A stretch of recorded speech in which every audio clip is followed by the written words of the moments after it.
We rolling? Okay. Hey, good evening, everybody. This is the Coaches Show live from the Rio Grande Cafe patio. We do this every Monday night. Head coach Brad LaPlante of the Hutto Hippos. And I'm Todd Robinson along with Ryan Robinson, Coach Brad LaPlante. And we have a special guest with us tonight, Jason Halliburton, who's the strength and conditioning coach for the Hippos. But we're glad for all of you that are tuned in, watching, and those that have joined us on the patio. We know we'll have a few more show up. But, again, every Monday night at 6 o'clock, join us for the Coaches Show. And, well, we'll get to the game here in just a little bit. I don't know.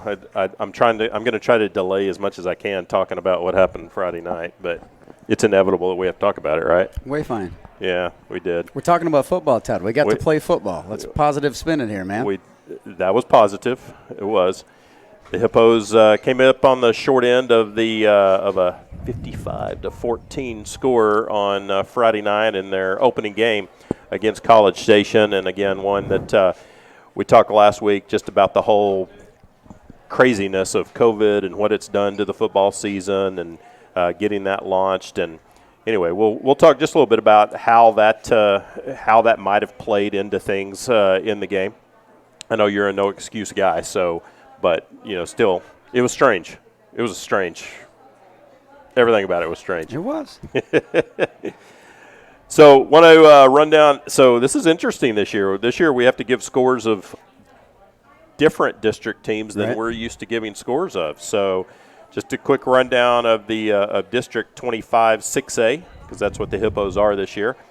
Vista Ridge defeated Hayes 62-35. Westwood defeated Southwest. I don't know. Was that Fort Worth Southwest or San Antonio? Southwest. San Antonio Southwest, 37-8. McNeil lost to Del Valle 28-13. Vandergrift lost to number 8 Cedar Park, number 8 5A Cedar Park, who we're obviously very familiar with, 21-7. Were you surprised by that score at all? No, I think that game's a toss-up, and knowing what Cedar Park had coming back and crafty quarterback back there, they would come back with a lot of confidence. Ryder Hernandez back for them? Yes. Senior year? Yeah. Yes, sir. Anyway, so that one probably opened a few eyes. And then Cedar Ridge, Round Rock, Stony Point haven't played yet. I guess they'll play this Friday in their first games. Did they let's see, Cedar Ridge, scrimmage, Lake Travis. I know that. Okay. Trying to think who the other two scrimmaged offhand. Now, are they playing one less game this year, or did they mix in a non-district game somewhere later in the season? Nope, they will go ahead and play one non-district. So they'll just play 8 games instead of 9 like the rest of us. All right. And then, of course, this week the Hippos will host Waco High School, who defeated West Mesquite last Friday night, 32-23. So, well, let's get to the inevitable. Let's talk a little bit about Friday night, and first talk a little bit about just the whole feeling coming out. I mean, getting on the bus, doing your back. It felt good to be back doing some routine things, right? No, it did, and I thought our preparation was great throughout the week. We had a good scrimmage. We learned from the film. We came out and fixed some things in practice. The guys came in, did a great job with our pregame lift. We had to talk about things more with COVID than we do, from coin flip to no cheer, no band, no dance. Wait, no tunnel. Okay, who's got the flags? Okay, who's leading us in this? And how are we going to do it at the corner of the, just kind of different process and procedures that you never have to do. So your 5-minute talk before we get them something to eat before you load the bus turns into 15 or 20 just to make sure there's no surprises when you get there. But by and large, I thought our guys handled everything up to that opening kickoff for sure. How distracting is all of that stuff, all that extra stuff? And did you have to make, knowing you 2 months ago, you probably made a checklist of all the things that you're going to have to, like you just said, things like even from coin toss to, carrying flags. I mean, all that stuff. Well, some of the things, let's say I was playing Jason, some of the things we agree upon. That are we going to do one captain and have 3 behind for your normal 4? What are we going to do with the band and cheer? Did they even, we had to get 2 different versions of their home game plan that had some changes. So some things that we had a plan as a staff, maybe we didn't get to until Thursday. which is fine. We had our kids prepared at the time when we did, but, it's a longer process to get, number one, you as a head coach, 2, your staff, and then 3, your kids ready for all the changes that go, or even post-game. You have to talk to the coach on site. All right, what do you want to do? Are we just going to take our teams? Are we going to walk out to the hash, give a friendly wave? And, then the officials bring in more changes at pregame, because then you have to decide, are we going to take longer extended timeouts during the course of the game to get water to the kids, because not everybody's going to be touching the water bottles and the cups. And it's a process. Well, and you're the kind of person that you are so organized and have everything planned out that those little things, probably last-minute changes, are frustrating, I'm assuming, to you. I would like to be better prepared. I would like to tell people answers faster, whether it's our coaching staff or our kids, but I'm also knowing that these are just different times. So you have to go with the flow and be fine with it. And, all that matters is that their 11 and our 11 get to go every single play. Now, I will say this. I missed our band. I missed cheer. I was going to ask about that. I missed all those groups that, when you talk about a Friday night football game, it is not just the game. It's everybody that's encompassed within the game and all the people that get to be a part of it. And, even after the game. And less fans, too. Right. Did it feel more like a JV or a freshman football game? It did. And then, of course, after the game, a kid probably just wants to go over and talk to his mom and dad and high five and hug and have people surround him. Hey, I saw this. Good job. And it's like, hey, guys, we need to go to the locker room because we can't all group up. Well, it's just different. It's not the same. I can't wait till it's all over and we get back to normal football. Do you think, and I know you obviously as a coach that for many, many years you're used to that, but even the players when they came out, and they're running onto the field, carrying the flag, and there's no band, and there's no cheerleaders running out there with them, and there's no drill team, and obviously not nearly as many fans as Hutto normally has. Do you think they sensed to that, and was that almost kind of a deflating kind of feeling to them right off the get-go? It's not the same, but I don't think that impacted our play during the course of the night. But there were some comments by the kids that it's a little bit different. Yeah. As you talk to them there and after the game and just, as we're waiting for our post-game meal, there was plenty of conversations about it. So, it's bad for that night, but when we get everybody back and everybody's around and it's one of the 100% capacity and our people and our cheer and our dance and our band, I hope our kids appreciate it more. Yeah. I know I will. Well, and they'll appreciate their student section, everything about it, right? Yes, so I do have to say, and I don't know if this is a UIL rule. I think it is. The thing that one of the rules I think is just the craziest thing of all is these guys play football for an hour or 48 minutes, clock time, right? Tackling each other, sweating all each other, everything else. And at the end of the game, you have to stand at the hash marks and wave across the field at each other. You can't shake hands. Is that a UIL rule? It's suggested. There are must and there are should statements within things. But as big a sportsmanship guy as I am, if you think about it, Jason might be a right side defensive end and I'm a left tackle. Predominantly, our contact is between us. Right. If you have 52 kids and 62 kids there and they're all high-fiving and doing that, just think about the different type of contact that you have going through the line. So, and our whole deal is minimize contact. So if we have to do that in order to play the game that those kids love, I'm all about it. It's just an ironic phrase when you're talking about football. Minimize contact. It is. Because generally you want to maximize contact, I'm right? with you. It is. No, it's different to say that, but I get it. Because if you're talking about during the course of that game, how many people do you come with contact? And now you're guaranteed that every kid on both sides has contact. Yeah. I get it. Yeah. I've never thought about it that way.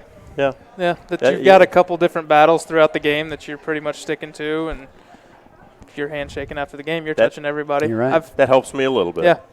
That's why I showed up tonight, Todd. Thank you. I'm here to help you, buddy. End of the show. Good night. Yeah, that was great. All right, we'll talk about a little about the game. Get into the game. So, We won they won the toss. We got the ball first. Deferred to us, we received. Going in, what y'all had seen on film, them defensively, I mean, obviously, you thought you had a great game plan in place and that we were going to move the ball. I think all of our plans, offensively, defensively, and special teams, I felt good. Our kids were comfortable with it.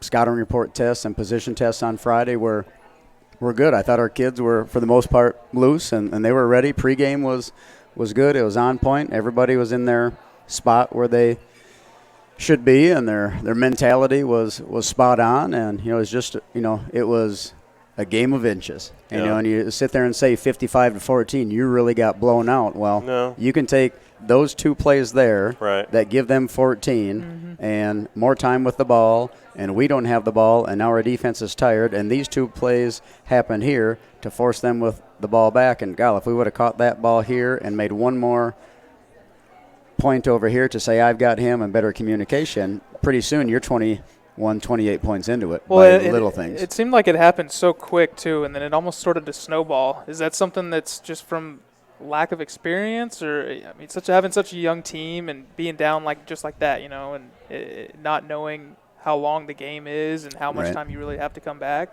Well, I'll say this. Our kids, our starters, even when we started to substitute other kids, were waiting and begging to get more plays. Yeah. So it wasn't that our kids gave up or didn't want anything more to do with it, but as the score did expand, that's a time as a position coach. All right, I've had my fall camp evaluation.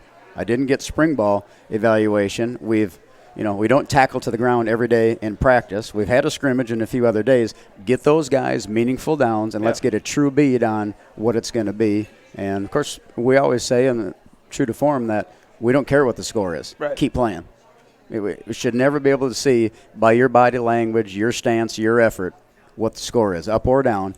We don't want to know that. So if there's a huge positive, it is the fact that we got a lot of kids into that game. A lot. And, youth is a big thing. And, we saw some kids grow up a bunch. And, even I know I'm going to Saturday after the game, but I wanted our kids to understand that, they probably had just as many seniors as us, but I think they had 7 on one side of the ball that were returning starters from the year before. So I just kind of asked our guys after we're done with a weight workout on Saturday, stand up if you were a starter last year, you're a starter this year, but you're starting in the same position that you did last year. You said only 2? And really there's only 2. Because Grayson and Jay Lambert, was that it? Grayson and Gabe Lozano, our right tackle. Because, yes, Landon, Watson, and Braylon Sugg were starters last year, but now they're playing different positions and getting put in different situations, different type of communication and flow to the game. So that takes those 2 out of there. Jay Lambert didn't start every game last year. That takes him out of there. We have Evan Gutierrez part of the mix with kicker. We also have Dietrich Williams, a guard and a nose tackle that part-time was a starter. So when you take all that in and I just said, no, just take a deep breath and let's all look around at how young we are. Yeah. Now let's think about our growth that we're going to have the first 3 or 4 weeks compared to a senior-laden ball club coming back. You should see a totally different team by the time Westwood game comes around with 2 more weeks of practice, good competition with Waco going into district. But we've got to have that great week of practice to force the issue as well coming off that loss. And you and I were actually talking about it just last week, and I think I talk about it every year following the first game. But, the old theory of the most improvement happens between weeks 1 and 2, right? Yes, at every level. Yeah. Why is that? Is that you're finally getting to see yourself against other competition, not just against yourself and not in a controlled scrimmage, but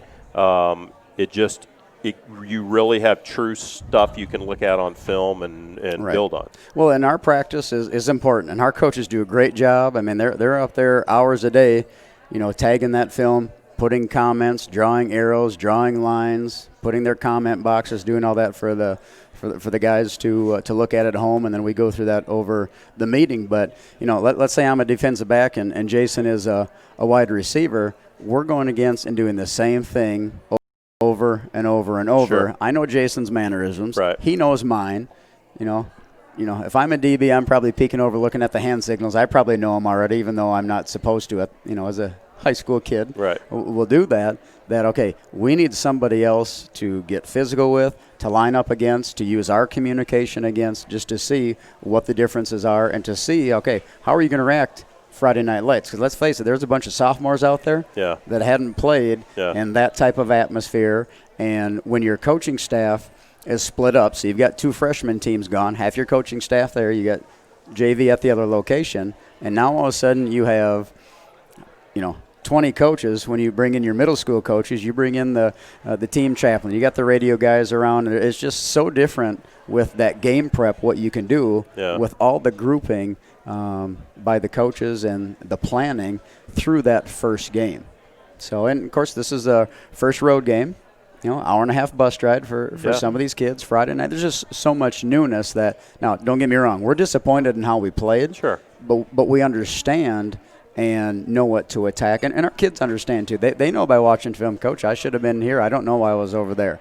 I communicated this, and he thought I said that. Well, as you get more reps and in more situations, those mistakes are less and less. But when you have a good team and a good program like College Station does, I mean, you could call anybody down there near Houston, all right, what are 3 plays they're going to run? All right, it's going to be sprint out, it's going to be wide zone, it's going to be power. And they're right on. And even though you know that's what they're going to do, okay, they're a great team, and you've got to fit those things, run and pass, over and over and over.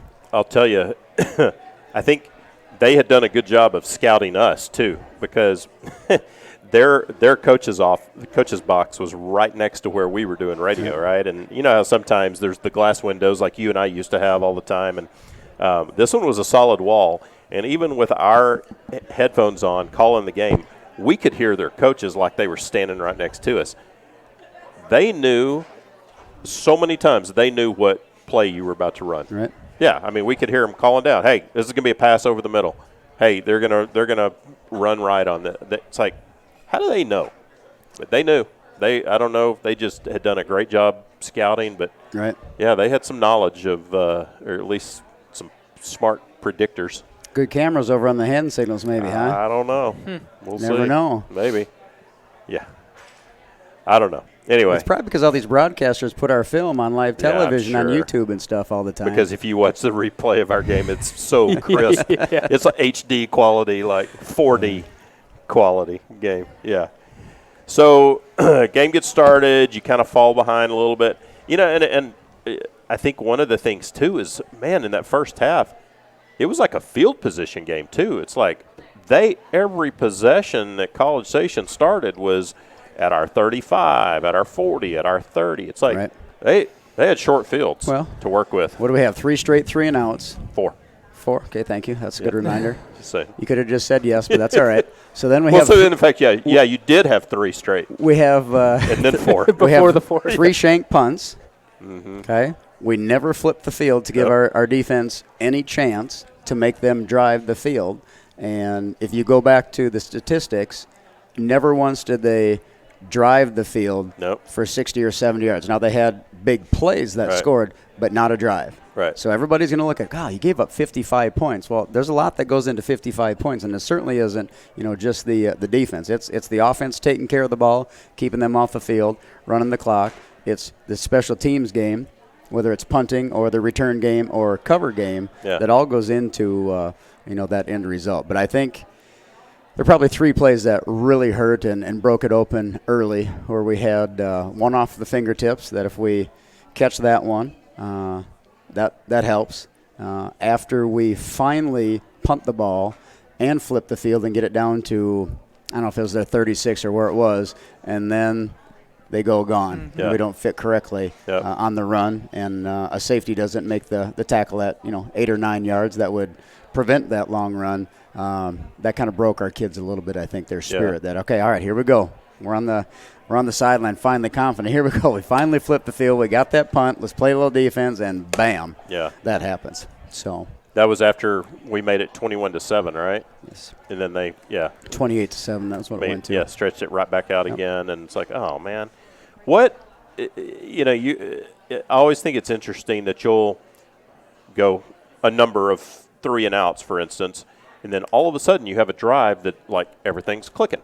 and you march down the field and you score like we did on that. I think it was our 5th possession. Yeah, it was, 91 yards, too. I wasn't like Right. that was a 60-yard drive either. It was a long drive. It's like, what happened? What's the difference that all of a sudden that works, and then you go right back again to not being able to drive again? Well, it's execution. I mean, every play that we have is designed to score, right?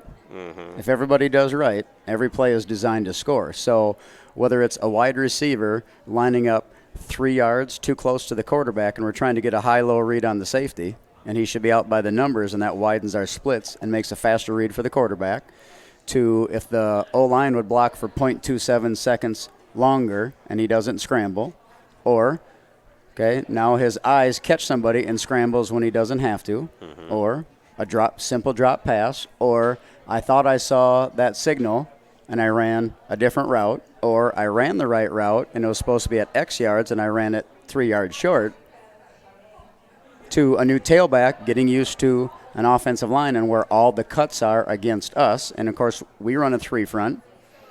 And Belton had done some 3 and 4 front depending on the level. And now we're facing a 3 front here. But they move, they stem different, they line up different. They might be closer to the ball, off the ball, so the timing of that cut might be different. There's so many factors that goes into it a lot. Yeah. And it's all little things that really add up that, okay, if we're all used to each other and our mannerisms, our communication, that now we know. Well, and you said it's inches, right? I mean, it seems like there were a number of throws like Grayson, just barely just led the receiver a little too much, or maybe a little bit behind or whatever. But there were a couple of deep throws.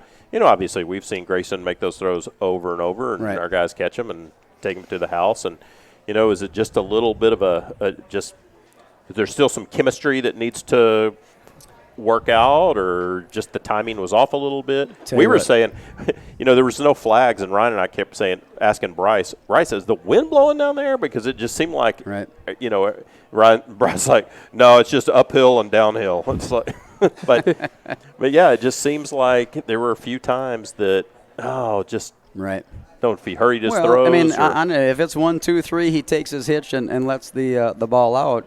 If the receiver's running down the numbers compared to 4 yards outside the numbers because somebody's riding his hip or he didn't stack him up, that's a 2 yards difference on the angle of that throw. Yeah. So somebody's going to say, man, he overthrew him. No, the receiver needed to get back in and stack him up and be on the numbers. Oh, wait, he started his split wrong. Something is different might be just a little bit of hip action or arm action that if you're talking a 40-yard throw, it's no different than with a shotgun. The deeper you are and you were barely off, the longer the shot, the more it is off. And so, I mean, early on, maybe in the first half, I could really say that there was one pass play where they absolutely covered everybody up. Now, that doesn't mean we couldn't go through all those progressions and maybe check down later on, but they truly one pass play. Other than that, we could have had the time, made the read, made the throw, run the right route, run it at the right distance, catch the ball to get it. And again, that's the game within the game, and those are things why you show up at 6 a.m. on a Monday morning and go get better at it. Well, and how much too is that timing versus you've had, 11 weeks of going against yourself and probably not playing the same type of press coverage or whatever that you might have faced. And obviously that's going to throw off the timing, new receivers, not as good at getting off the line, all that. Just it all kind of goes into it. Well, and we play a read coverage. We play some press stuff with our defense, so our ball get off is different there. Belton may play an inside or an outside shade, and now these guys were maybe playing a little flat-footed catch technique instead of backpedaling out, shuffle, whatever it is, or the press that we've been seeing that, to stem up my route as a receiver, it is different. So it is their first varsity game. So, I mean, I'm sure you could see that our mannerisms, there weren't hats being thrown or anything. I don't know who would ever do that, but, there wasn't that going on the sideline. Our coaches handled it great. Our kids handled it great, but we want to be better. We absolutely want to be better, and our kids will be. Right. They came back today with a great attitude again and just went right back to work, knowing that, all right, these are the 3 things I'm going to work on this week, and I will be better by game time Friday night.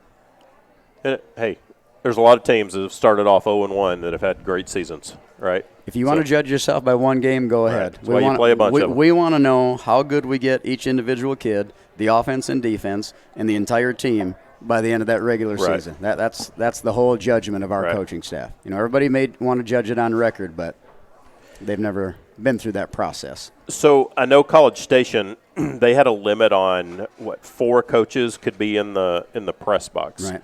And I don't know if I guess that's just a College Station thing, right? Everybody, I guess, has their own. Yeah, everybody's going to deem it differently, whether it's masks or not, or square footage and all that. So what, if any, kind of difference or impact does that make when you've got coaches that are used to being in the box versus now they're having to be down on the field? And obviously you see things very differently down on the field than you do from the eye in the sky. Correct. So what kind of impact?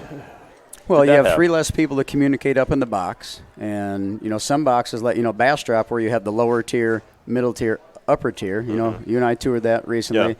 18 people you could fit in there maybe. I mean, comfortably. Sure, really, you've got 3 rows of seats. And so to be able to have the stats guy in back and in between series, you put your headset up, hey, what are we on third down? What's our conversion right now? And him to rattle it off, and not you have to think compared to that chart is across the field on the visitor's side, and you're trying to figure out what is their blitz percentage on second down right now without the guy in the box to help you. It's just time and it's communication that's added on, and it's different. Yeah. But we're also grown men, and we need to make sure we handle that. Have to adjust. It is different than your normal game prep. And especially it's tougher when your kids aren't playing well, and you want them to play well. And, of course, like I say, our coaches did a good job, but inside you're pressing. I want to call that play that I know they've ran 50 times already this year, and we're so successful. And let's just go. So, everything wasn't negative, obviously. I mean, the score was, but talk about a few things that stood out to you that were some positives, whether it was individual players or just some other things in general. I would say just our team maturity. If this would have been teams that we've had over the years since 2014, opening game like that, some kids might have lost it. And even some kids last year who, if we're down, by 14, they weren't having their best game, they would press. They would be over the top emotional. They would get other kids over the top emotional and get them to gravitate to them maybe in a negative fashion. When I stopped them at the corner of the end zone, that was just a mentality check. That was the only reason why I did that. That at that time, because I knew we had to get our staff together, make a plan to, number one, set the mentality, make any lineup changes, and then, of course, scheme changes as well. You always talk about injuries and stuff. But as far as 3, 4, 5 different guys saying the right thing, spreading the right message, believing in each other, knowing that they played like dirt, knowing that they would want to do better and get it right in the halftime and come out in the second half, the maturity piece was there. So that was really good. And when our coaches got in there after we got our break, kids were having a halftime snack and hydrating up and all that. They took all the coaching. They were there. Their attitude was right, and they were ready to go for the second half. Sometimes we talk about leadership every year, right? And I know some years you have better leaders than others, and last year that was a little bit of a concern, but it seemed like a lot of times you find out who your leaders are, not when things are going well. Correct. You find out who your leaders are when things are not going well. You're right. Did you have some guys step up in a leadership capacity last Friday night that – well, you could name a dozen of them that were not just by actions and by temperament, but by vocally leading the kids and talking through it. And some sophomores speak up. It's great. Yeah. It's great. And, these kids are winners. They've all been, winners at their level. Well, now we're intermixing and seeing how we do, together. So I thought it was great. And like I say, even some kids that maybe last year you never heard them say a peep the entire year, it's like, see that, Jason? I mean, it was good. That's awesome. It was good. So even that in itself is a win, and it's growth for our program. And our kids know we're not going to judge them off one game. We could have won 100-0 and went 1-9 against a crappy team. That's a good ball club over there. Absolutely. How many games do you think that team's going to win this year? More than 10. Double digits for sure. Yeah. They're going to be just fine. If injuries don't get to them the way that they played and confidence and technique, they're going to be a good ball club. Always Veterans. are. Yes. Yeah, they always are. Well, one of the things I noticed during the game was that our guys seemed to really be conditioned, kind kind of leading into introducing Jason. But, conditioning, there were a few times that I saw some College Station kids cramping up and, which was – I thought was kind of interesting because it wasn't a hot night. No. But Ryan has a theory on that. You can run that by Jason in a minute and see if your theory is – Kids don't drink water when it's not hot. I think people cramp up. No, that's a big part of it. People don't drink as much water as they should. Yeah. Yeah. Anyway, I felt like our guys, from my perspective, it seemed like we were well conditioned, and I don't only remember maybe one time that one of our guys was cramping up. But anyway, let's talk a little bit about strength and conditioning. So Jason Halliburton, who's our strength and conditioning coach. Coach, first of all, welcome. Thank you. It's good to be here. Been waiting 6 years to get you on this show. You finally showed up. Been in the weight room too much. How long? Can't get him out of the squat rack, man. Is it 6 years? Is that how long you've been? I've been back at Hutto for 7 years now, and 6 years as a strength coach. Strength and conditioning coach. Yes, sir. Yeah. So talk a little bit about your role as strength coach and kind of take us even before the season starts. Summertime, and obviously this summer was different with camps. Very different. But even in a normal situation, even spring, summer, what's the process to get kids ready for the fall? It's kind of a general question, but well, the process, for football, my goal is to get them ready for a summer camp or a summer ball. So the summer conditioning program is pretty much their preseason strength program to make sure they're at where they need to be. So when we go those first day of pads, they're as explosive as they can be, they're as well conditioned as they can be, they're as strong as they can be, their flexibility and range of motion, and their joints, ligaments, tendons are as strong as they need to be to start handling the impact and the collision of the sport. How much have you seen the whole strength conditioning program from the high school level through the years? How has that changed from like when you were playing ball? When I used to play ball, that was back in the early 90s. Mm-hmm. Everybody was doing a bigger, faster, stronger program back then. There weren't certified strength coaches at the high school level. As always, whatever sports coach ran that program for that sport.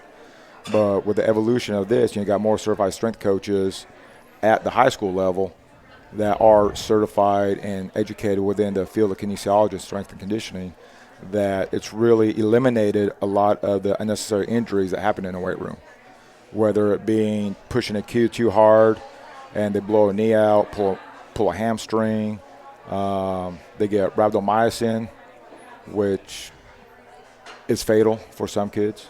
And at a high school level like that is something that should never be seen. Now, what is that? It is the protein breakdown of a muscle. Okay. That the muscles break down so much because the work is so hard and their diet ain't right that the body just breaks itself down. Do you have specific workout programs that you do for different position players? I assume you do. I assume what linemen do is going to be different from what your quarterbacks do, from what your running backs do. For the most part, everybody does the same program. Okay. Like the quarterbacks, I'll change up the upper body workout to do more rotational work, more rotator cuff work, a little more back work, so they don't need to do so much pressing. Linemen, maybe start this year, they do a sumo-style squat or a sumo-style deadlift for the offensive linemen, since they have to work with a wider base when they do pass protection. So change that up with them. A lot of the skill guys working more speed with them with the weight room in the squats, because we got these computers in there now. They're called Tendo units, and that works with velocity-based training. So it all measures on how fast the bar moves. So depending on which range of motion you're working within the speed curve, you got speed, strength, speed, max velocity, max strength. So depending on what you want to target, depending on how fast you move the bar, you get to focus on those ranges a little bit more.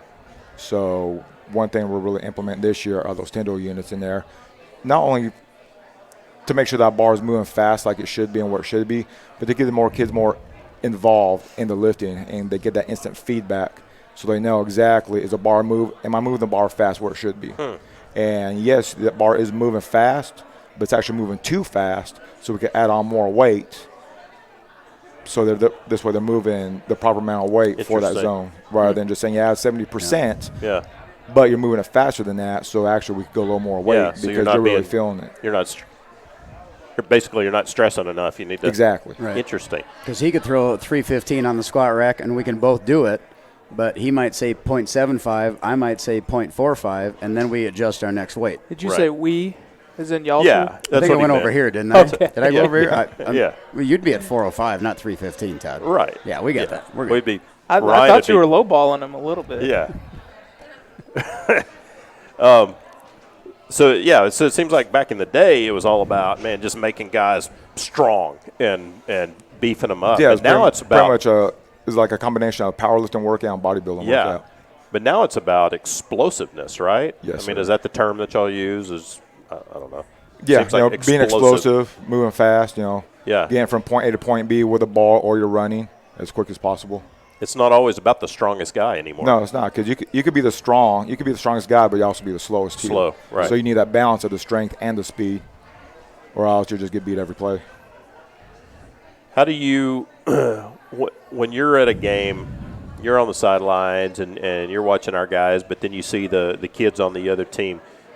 Can you do the eyeball test and basically go, yeah, we're more conditioned than those kids, or we're stronger, that we're more explosive than those kids? Can you tell, like, if a team isn't as Yeah, I could tell, but looking at their glutes, looking at their hamstrings, see how well they're developed, and just looking at their mannerisms out there, they got that confident, that swag, or they don't, because they're intimidated by our kids. Yeah. So I pick up on that pretty quickly. It seems like a lot of strength work has got to be right here. It's got to be the mental want to, right? Yeah, for the kids, it's definitely that, I come with them with the science and say, this works. You got to have faith in the process. There's not going to be any instant overnight successes on anything. Right. And so just keep on encourage them on it. And then once that light goes off, they get it, then it's all worth it right there. Now they say, you know what? It does work. I do have faith in them. It's almost like, it sounds like with a lot of this instant feedback stuff, things like that it's almost maybe fun in a way. More fun than it used to be. Yes, Anyway. I like it too, because I can actually see how the kids are producing too. Like we had one of our kids today, we were doing back squats. He had a 425 doing back squats on the bar. And we were looking to move that bar 0.45 to 0.7 meters per second. And even with 425 on the bar, he was still moving at 0.85 meters per second. Whoa. After a practice. After a practice practice. on his last set. Wow. And so he wanted to go more. And I said, you know what, we don't need to go more right now. Let's just stay right here. Right. Because, I'd rather be safe than sorry on anything. Right. But he easily could have got another 20 pounds on that.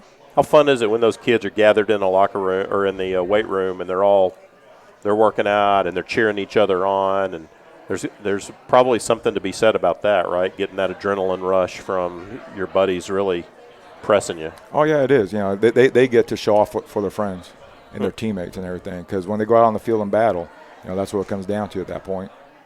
And the kids know who work hard in the weight room. The kids know who are hiding in the corner, Yeah. skipping reps, and they know who the hardest workers in the room are. And that kid right there, he's got everybody's respect. Yeah. In the room. Is there any suggested workouts for 56-year-old men who are kind of fat and out of shape and not strong anymore? Oh, yeah. Just start moving. Okay. Just start moving more. And right. come see me in the field house. I'm not talking about myself. I'm just, Oh, okay. Yeah, just any other 56-year. Yeah. No, I will. I need some stuff. I need some. Ryan's tried to help me a little bit, but Ryan looks at me he thinks I'm 25 like him, and he forgets that I'm 56, and he gives me these workouts that after 3 days, I'm like, yeah, I'm done. I can't do that anymore. Sure you Just can. pushing him. What about the nutrition aspect of strength and conditioning? How important is that? Oh, nutrition's huge. And sadly, that's the hardest part to get across to these kids. Because the kids don't eat nearly as much as they should, or enough of the good food as they should. They don't, have time to catch breakfast in the morning, which affects their practice and their weightlifting sessions. But yeah, nutrition is huge for these guys, and I try to simplify as much as possible for them. I just try to tell them, make sure you get your protein intake that you need for your muscle recovery, and the rest will take care of itself for the most part. because naturally, if you're going to eat your proteins, your meats, you're naturally going to eat a certain amount of carbs, a certain amount of vegetables, hopefully, a certain amount of starches in your potatoes. So those will take care of itself in the long run. But as long as you try and get as much get your required protein in, everything else will take care of itself at that point, because these kids are young and they're resilient and their bodies will bounce back as long as you give it what it needs.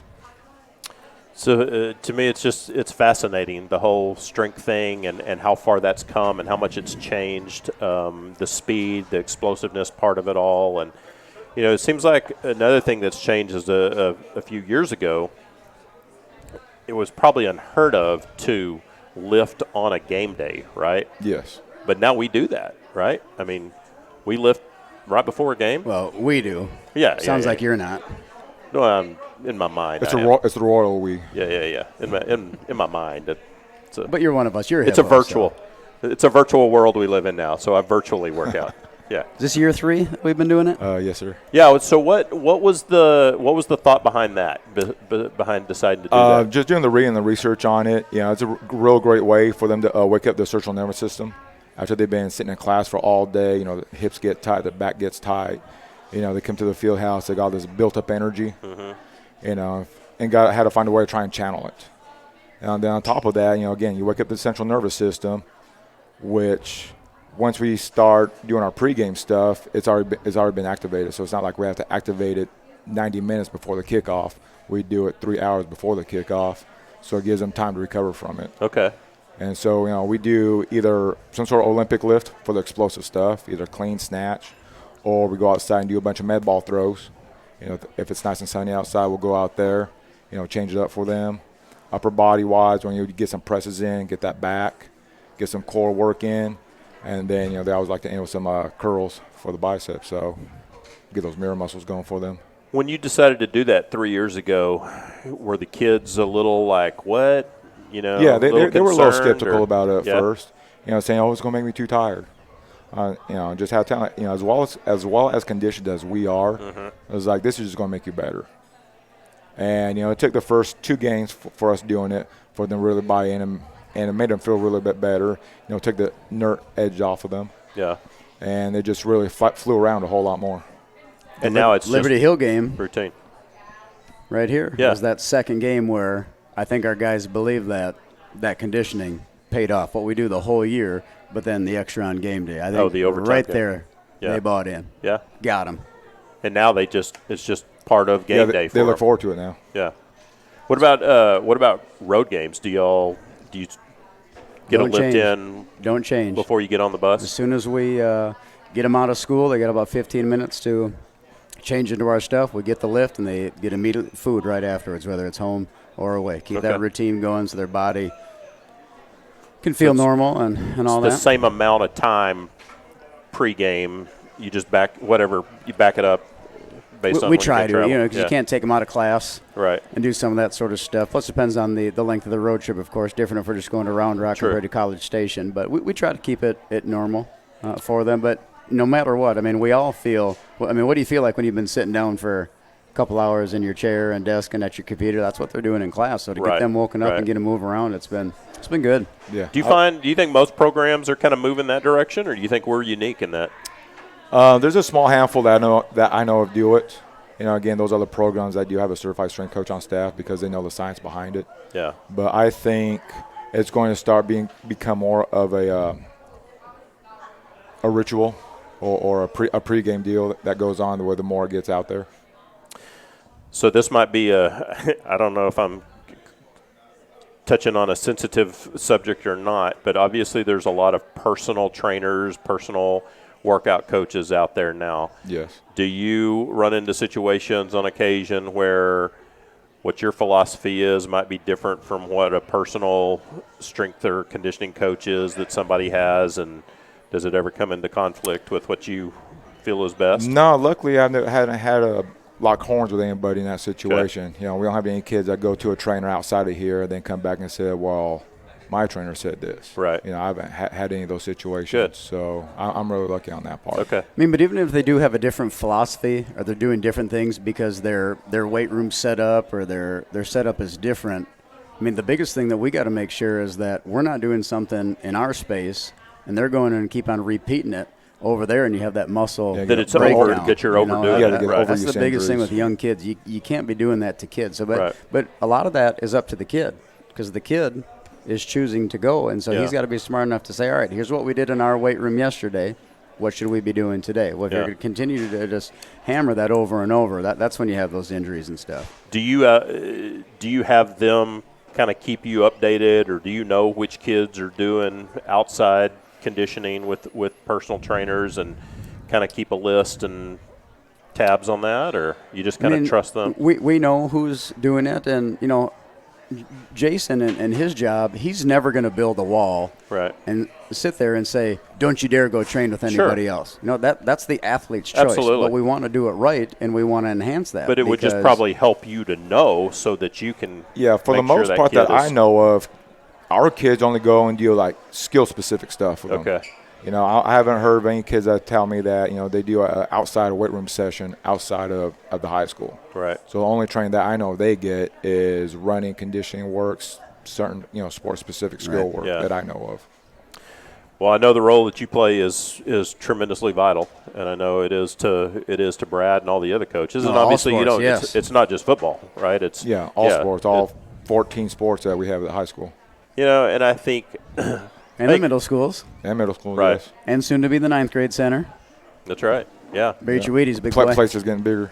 Well, I think even Ryan would say, I mean, from when he played, how it is now. In fact, when we were driving down to College Station last Friday, even Ryan was like, I thought I was big, and I thought it's like now Look at look these at these kids kids now. now. I'm like, It's like man, they're so freaks. much bigger and faster, and It's just even however many years, 8 years ago or whatever it was. It's like yeah, it's I'm like so I would different. have no desire to go out there and go. That would be painful now.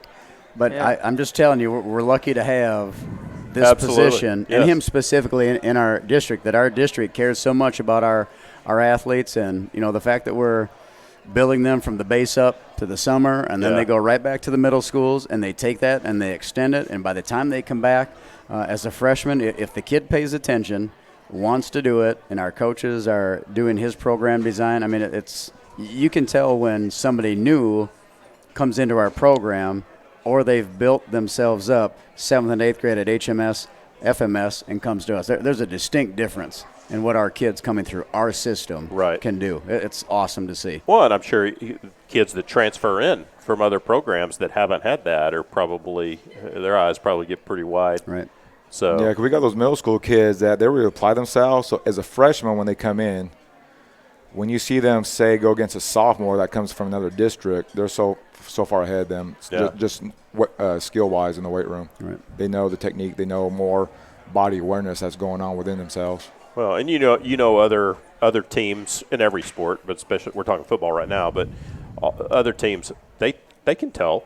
They look at the Hippos and they don't want to go up against the Well, Hippos. let's just say that we can tell from March 13th when we went on spring break to now Yeah. the difference in some of our kids. I mean, that's a big thing where, yes, we were away from them, but you could put something on paper, and they went and did some stuff away from us because they've been in our system and they were taught. And, our biggest gainers in our weight room, they're the guys that are getting the proper sleep, they're hydrating themselves, and they're eating right. Right. I wish our kids would go more to Jason and think about meal prep and do things what they can do throughout the week to control it. And Right. it's hard to do that, but that we've got kids that are getting up and they're getting a good breakfast in before practice instead of, all right, I'm going to have a piece of toast and that's it. They're thinking about, what does my body need, and am I disciplined enough to get to bed early enough so I can wake up enough that Yeah. I'm hydrated, because that's where some of your injuries come from. They didn't eat, and they didn't have a couple bottle of water Yeah. in that first hour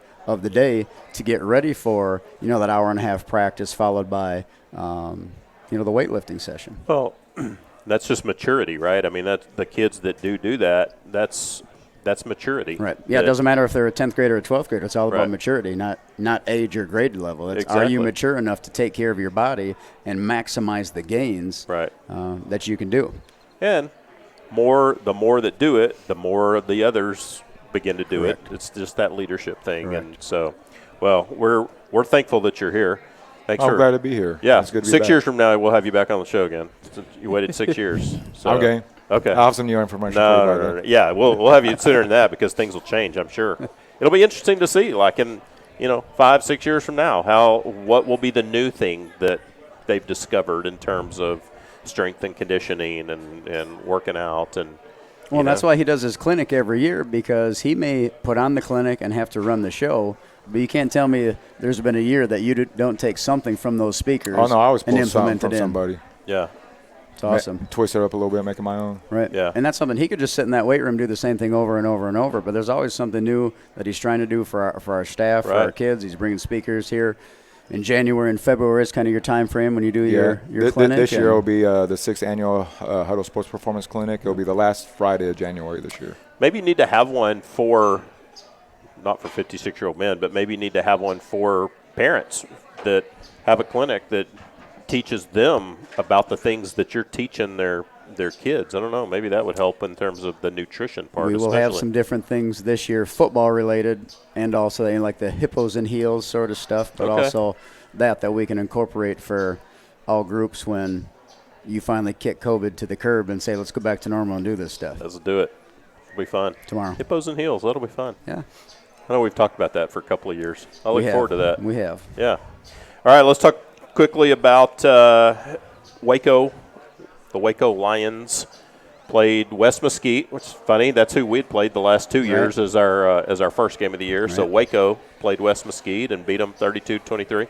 What did you see on film, or what have you seen so far from the Waco Lions that we can expect? There's a lot of turnovers in that game, so it could have went either way with that. But they're going to run a forefront, and they'll do some things where they take some different angles, and they'll challenge you to not be in a normal gap. So our tackles really need to be ready for that. Where a defensive end that normally should be in C gap will duck down inside, and that will let a linebacker run free to the outside. I think they got good speed at the corner and safety position. One really good defensive lineman. One big interior tackle. He'll be tough to move. And I think they're running the ball, really well. And so to get a forefront is different now, because it's really been all three front, except for maybe a few plays. I'm trying to think how many they did at the varsity level against Belton. Belton seems like years ago now. Doesn't it? But so we've got a different defense. So there'll be they've got some 4-2-5 and some 4-3 principles that they'll bring to us. And then offensively, they got a big offensive line. I'm talking just thick, big shoulders, big hip. It's not lean 6'5", 300. It might be 5'11", 300, but just some big bodies that make the gaps bigger that, those tailbacks can hide behind. And their tailback, he runs his feet on contact so well. We've got to get more hats to the ball and be, fitting properly in our gaps better than we did last week. And we will. We're going to move a couple guys around and give them some different jobs based on what their strengths are and what they're throwing at us offensively. And they'll run a lot of bubble screens. They'll do a lot of wide zone principles. They have the old Baylor splits. They'll be almost to the sidelines, and the inside receiver is almost to the numbers. So we've got to be on point with our communication, and our angles change that much more. So when their splits are here and now they're 5 to 7 yards wider, for a safety fill in the alley, that alley's that much wider, and he may have to fit that much more outside. If you're an outside backer having to reroute a slot, he may not get there. So there's some different things that we need to do really well. And their quarterback manages their offense, really well. But we've got to control their slots, and we've got to control their tailback defensively, and we'll be fine.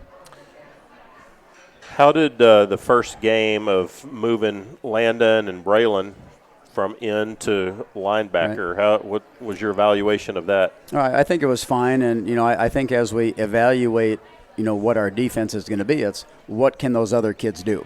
We know what Landon and Braylon can do, whether that's that outside backer, inside backer, a 5 technique, a 4 technique. We know, we've had that evaluation.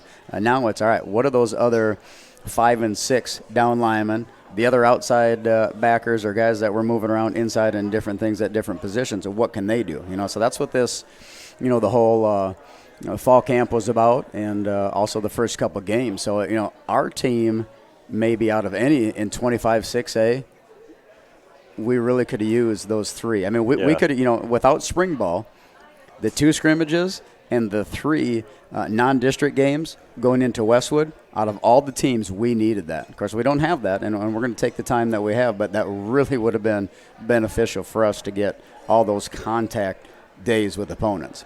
And that, but not having the spring, but how much did also not having 7-on-7?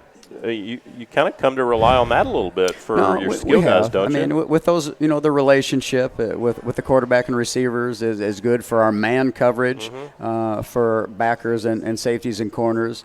That's good, but when it all comes down to it, there's nothing like real contact, football. of course. There's nothing like real football and everything that goes on. Right. But there's the game within the game at each position that we could have improved, without the offensive line and defensive line play there. Well, I certainly, going back to the beginning of the show, I think we all expect, I know you expect, that we will see a very different look from the Hippos this coming Friday night than we had last Friday night. Yeah, you need to use the 24-hour rule. If I can, you look like you were having a pity party at the beginning. You got 24 hours after a win or a loss, Todd. We got to get rolling, man. Well, unfortunately, Coach's show isn't until Monday night, so I have to wait until 3 days later to talk to you about it. Al, don't get me wrong. If We're we could do the disappointed coach's for show our on kids. Saturday We're not mornings, disappointed that'd in be best. them, but maybe we just need to start doing the coach's show after the game Friday nights. Just have it up until midnight. we'll keep it at Monday. Okay, that's kind of what I thought. All right, one other thing about this coming Friday night, another COVID thing is you decided to go ahead and I think a lot of programs are doing this, is you're moving senior night to be the very first home game instead of the last home game, just in case. Right. Right? I think it's the right thing to do. You never know. Yeah. We may want that to be the first home game, a little warmer weather. Maybe so. Instead of November when it usually is. But no, I think it's absolutely the right thing to do for all of our seniors, for all of the groups that are involved within. You've got the athletic trainers, you got football, you got cheerleading, you got our dance team, and so to get all of us as leaders of our groups together and get a plan, I think we will. We'll line. What do we got? Lane 1, 3, and 5. I guess we're lining them up. 1, 3, and 5, 6 feet apart from each other. We'll put these fancy things called cones down for markers, about 6 to 8 feet apart, and different lanes. A lot of bright colors can't be missed. Yep. Get them rolling there and keep everybody safe, and it'll be good. It's interesting. Everybody does it a little bit different. College Station, of course, press box was on their side. We were right behind their sideline the other night, and they had yellow? Yeah, the yellow plastic dots just spread out from 10-yard line to 10-yard line that I guess their players theoretically were supposed to be. No, they were standing Were they? on them. No, they did. You could see it on film too. That, which is fine until you need that kid over there. Yeah, it's way down there. Yeah, yeah. I'm sure there's a science to it. That's what I said. Everybody has their own different way of doing it, but it'll be interesting with senior night with trying to spread all those kids, not only kids but their parents out too, as we're going to introduce them. But it'll be nice to be back at home. We'll have the band. We'll have the cheerleaders. We'll have the drill team. We'll have all those things that we didn't have last Friday night, and it'll be the other team that doesn't have them this time. No, we're hoping that we fielded a lot of calls with tickets over the past 3 weeks for middle school volleyball. Of course, middle school football was tonight. We've had varsity and sub-varsity volleyball going. Sub-varsity football is already played here. So the calls we want to field this week are, you're sold out? Yeah. That's what we want this week. We want our fans here to see our kids and see the big growth that they're making this week. And we know our kids love playing in front of our home crowd. And just a reminder for folks watching that we're still under reduced capacity like everybody else, 50%. And we have a certain number of tickets allotted for our visitors. We have a certain number of tickets allotted for our families that they get over the weekend. They get the first choice, families of our student athletes and our cheerleaders and band and whatnot, and then beginning Monday, which was today, click that link that's on our website, and if there's tickets available, grab your tickets while you can, because like you said, hopefully by tomorrow or Wednesday we'll be done, and fortunately UIL is letting us stream the games this year, so if anybody doesn't get a ticket, you're able to watch the game live on SHN. Just go to the same link that you went to tonight to watch the coaches show. But go to the Hippo Nation waco.org/athletics and just look for the icon that says live stream. Yes, sir. And we'll be on the air Friday night. Yeah, I think broadcasting, at all Hippos. these events, I think the biggest frustration is when people get to the gate and try to do it on your phone at the gate. Yes, and don't everybody's wait. around and pressuring. Do it at home, and, Yes. hopefully it's easier on a computer or a Chromebook, and get it done. Get that taken care of ahead of time. Find out long before Friday night whether there is a ticket or not, and if there's not, tune in and watch it, and we'll hopefully bring you a good product on Friday night. So, anything else? Good luck Friday night. Go get it. Let's go get a win. Yes, sir. Coach Halliburton, thanks for joining us. Thanks for having me. Yep. For Coach Halliburton, Coach LaPlante, Ryan Robinson, I'm Todd Robinson. Thanks for joining us for the Coaches Show. We'll see you Friday night live from Hutto Memorial Stadium. We'll be on the air about 10 minutes before 7 o'clock, getting ready for the Hippos versus the Waco Lions. Have a great week, everybody.